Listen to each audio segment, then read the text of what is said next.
Bart failed several exams in a row, so he was labeled as having an intellectual disability. He even had to repeat a grade for a year. Tomorrow's exam was his last chance, but Bart knew his own level well. He was the naughtiest kid in the class when the teacher was going to check their book reports in class. Bart just picked up a book and started making up content. Perhaps you'd like to tell us the name of the pirate.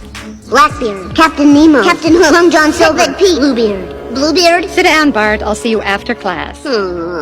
After school, Bart went to the arcade again. He planned to play a few rounds and then go home to study hard. But when he got home, he got hooked on anime. He watched it until midnight. It was only then that Bart made up his mind to start studying. But soon, he just dozed off with his head in the book. Bart woke up with a start the next morning. He wasn't prepared for today's exam at all. To avoid this exam, he started putting on an act.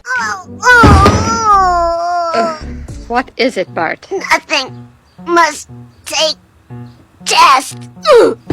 Bart lied about having a stomachache. Not only did he successfully skip this exam, but he also got a few days off to pass the makeup exam later. He got the exam answers from Milhouse, afraid that a too high score would arouse the teacher's suspicion. He deliberately got a few questions wrong, but the teacher was still not satisfied with his answers. The other students in the class were making progress gradually, while Bart's study was just standing still. The experts suspected that Bart had an intellectual defect and suggested that he stay in school for another year to study. Bart strongly opposed this decision. He begged the teacher to give him one more chance. He didn't want to be labeled as mentally handicapped. In class, Bart began to imagine future scenarios. When he was middle-aged, he was still repeating grades. When the teacher asked him a question, he even needed his son to remind him of the answer to prevent the scene in his imagination from coming true. Bart wanted Martin to tutor him, but influenced by Bart, Martin began to enjoy the fun of being a bad kid. Now, big test is tomorrow, and I haven't even started. Who cares about some test? Life's too short for tests. Hey, I thought we had a deal.